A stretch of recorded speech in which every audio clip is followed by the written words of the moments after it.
Bonjour à tous, konnichiwa minna, c'est Kazu. Alors on se retrouve aujourd'hui pour une vidéo euh, où je vais un peu vous débunker tout ce qu'on vous dit de c'est trop génial de partir en voyage tout seul. Alors oui, il y a beaucoup de points positifs, mais il y a aussi pas mal de points négatifs dont personne ne vous parle et je pense important de en parler parce que ça peut être un frein pour certaines personnes. Donc je vais vous expliquer ça. Donc déjà sur le plan mental, quand on part tout seul, on est tout seul pour partager ce qu'on voit, son émerveillement, ses coups de gueule, sa fatigue, son enthousiasme, tout ce qui pourrait être partagé avec d'autres personnes, bah on est seul, donc on est obligé de tout intérioriser et des fois ça peut être lourd. Quand on part seul, et je suis bien placée pour le savoir, on se sent obligé de tout kiffer à 10 000% parce que sinon on a l'impression que son voyage est complètement gâché. Et c'est pas vrai. C'est pas vrai. On peut avoir des déceptions, avoir des baisses de forme, ne pas avoir envie de faire certaines choses. Et c'est pas grave, surtout si le voyage est long, c'est pas grave du tout de pas tout surkiffer à 10 000% en permanence. Vous vous sentez pas coupable de ça, vraiment, ça n'a. C'est pas grave, vraiment. Faut que vous partiez du principe que c'est pas grave. Vraiment. Ah oui, quand on est seul, il y a aussi des circonstances où on doit affronter le regard des autres. Alors que ce soit dans des restaurants, dans des visites, les gens ont tendance à penser que quand on est seul, c'est oh là là, le pauvre ou la pauvre, personne n'a voulu venir avec lui ou avec elle, c'est triste. Parce que ils ont du mal à associer positivement voyager et être seul.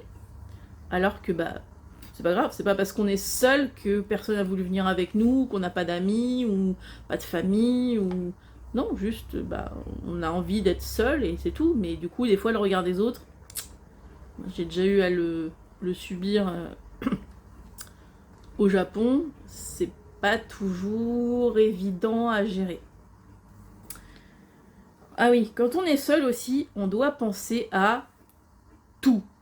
Il n'y a personne avec vous pour vous rappeler si vous avez oublié un truc ou vous dire comment vous déplacer ou manger ou enfin bref, vraiment il n'y a personne pour vous tirer la sonnette d'alarme si quelque chose a échappé à votre vigilance.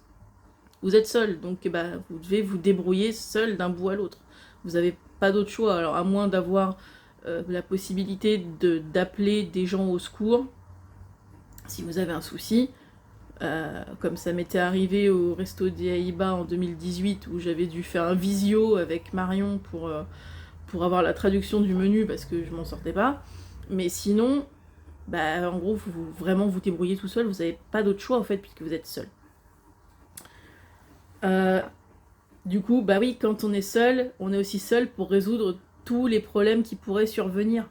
Alors, j'ai pas d'exemple précis en tête, mais il y en a. Enfin, je veux dire, il y en a forcément. Il n'y a pas de voyage parfait, donc forcément, il y a forcément des problèmes qui se présentent et c'est à vous de vous débrouiller pour les résoudre.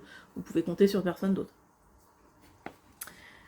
Quand on part dans un pays dont on ne maîtrise pas ou mal la langue, on est aussi seul pour essayer de comprendre ce qui se passe. Et des fois, c'est frustrant parce qu'on comprend pas. Je me rappelle que au Universal Studios Japan avec Prune, quand on a été dans l'attraction des Mignons, à un moment donné, on sait qu'ils nous ont demandé si on voulait refaire un tour, et ensuite on n'a plus rien compris. Il s'est passé des tas de trucs autour de nous, ça parlait, et nous on était là plantés comme des poireaux et on comprenait pas ce qui se passait. Ça aussi c'est super frustrant. Alors ensuite sur le plan de l'organisation, partir seul, ça veut dire gérer toute la logistique en amont tout seul. Donc ça veut dire l'avion, le ou les hébergements, le ou les billets de train, la location de voiture, Donc la location de voiture, ça induit le fait de devoir faire traduire son permis dans la langue du pays selon le pays. Enfin bref, tous les aspects logistiques, bah, c'est à vous de les gérer seul en fait. Alors, la plupart des gens peuvent avoir de l'aide d'amis ou de famille. Ça, je le conçois. Mais globalement, si vous partez seul, bah, vous êtes seul vraiment pour tout organiser. Et ça aussi, des fois, ça peut ne pas être évident.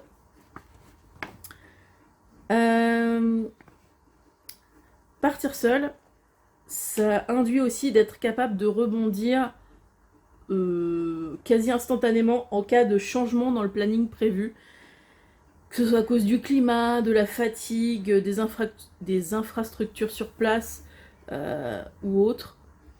Bah, il faut pouvoir se dire bon, ça c'est foiré, je fais quoi maintenant, et trouver une solution.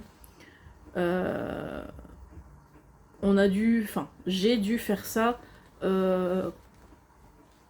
quand je me suis rendu compte, après avoir été à l'aquarium de Saka, que la boutique Johnny's n'était pas ouverte le lendemain, ou le jour même, je sais plus. Bah, il a fallu que je trouve une autre solution, que je trouve un plan B, et voilà. Bon, il y a Prune qui était là pour au cas où j'avais des questions ou quoi, mais globalement, faut que vous trouviez comment rebondir tout seul. Désolée, hein, je regarde mes notes, mais quand il y a beaucoup de choses. Ensuite, à propos des rencontres, donc à moins d'aller dans des endroits qui sont réputés conviviaux, comme dans, genre les auberges de jeunesse, bah, rencontrer des locaux quand on est seul, c'est pas évident et des fois il faut se forcer et c'est pas toujours simple, surtout quand on est timide. Donc les rencontres avec les locaux, à moins que vous parliez vraiment la langue et que aller vers les autres vous pose aucun souci, ça peut être compliqué. Et en plus, si par miracle vous arrivez à vous rapprocher de certains locaux, bah, si vous parlez pas ou peu la langue et que eux ne parlent pas la vôtre et pas anglais, la communication risque d'être compliquée. Heureusement, maintenant, il existe des applications qui traduisent instantanément les paroles, mais si vous voulez pas dépendre de la technologie, ben... Duolingo. Non, il n'y a pas de sponsorisation, il n'y a pas de sponsor dans cette vidéo, mais ça m'a paru opportun de le dire.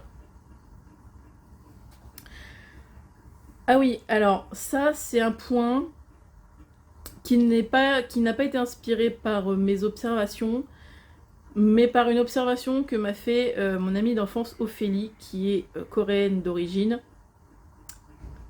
mais qui a toujours vécu en France.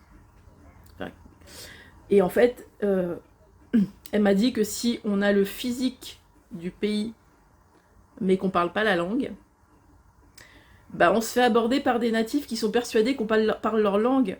Et du coup, ça peut être un peu malaisant de leur dire je parle pas, alors là c'est coréen, mais ça peut être n'importe quelle langue. Ça craint un peu. Donc, c'est pas évident, vraiment, dans ce genre de cas. Moi, j'ai pas le problème, hein, parce que ça se voit que je suis pas du pays, mais par exemple, dans les pays, dans les pays asiatiques, si vous êtes asiatique, les gens vont partir du principe que vous parlez leur langue. Du coup, ça craint un peu de pas y arriver. Alors, en conclusion, qu'est-ce qu'on peut dire ? Bah, ceux qui vous vendent les voyages en solo comme une aventure humaine incroyable, bah, ils oublient aussi de parler des côtés moins sympas qui peuvent vraiment vous plomber l'expérience. Donc quand on s'y essaye la première fois, on peut revenir un peu déçu, un peu... ouais, peut-être même dégoûté si jamais ça s'est vraiment pas passé comme on aurait voulu. Mais en vrai, aucun voyage n'est parfait. Il y a toujours un petit grain de sable qui va se mettre dans la roue, il y a toujours des galères, il y a toujours...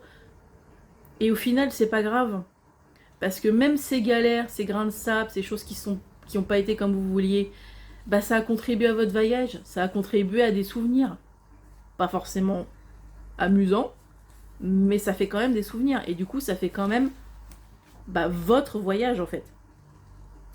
Donc est-ce que ça gâche tout? Non. Parce qu'un voyage c'est surtout une histoire de ressenti, c'est surtout une histoire de feeling, c'est vos impressions à vous. Donc même si ça peut être chiant d'avoir des galères et c'est normal, hein, c'est jamais agréable d'avoir des galères, c'est bien aussi d'en avoir parce que du coup ça fait un voyage un peu hors du commun, ça vous sort de votre routine de toute façon. Donc partez pas en vous disant que votre voyage sera magique du début à la fin, que ce sera que de l'émerveillement, que vous allez vivre un truc unique. Alors oui, vous allez vivre un truc unique parce que ce sera votre voyage. Parce que ce sera le voyage qui vous correspondra, que vous aurez été le maître... comment ? Vous en aurez été le seul maître et vous aurez vous-même créé cette expérience qui forcément sera unique. Donc, même s'il y a des galères, c'est pas grave, parce que ça fait des souvenirs. Et du coup, est-ce qu'il y a un voyage parfait? Non. Mais il y a votre voyage. Voilà, j'espère que cette vidéo vous aura plu. Je suis désolée, j'ai beaucoup lu mes notes, mais il y avait beaucoup de choses à dire. Donc merci d'avoir regardé cette vidéo, pensez à la liker, à la commenter, à la partager, pensez aussi à vous abonner à la chaîne et appuyer sur la cloche de notification pour ne pas louper les suivantes. Et moi je vous dis à la prochaine, ciao ciao.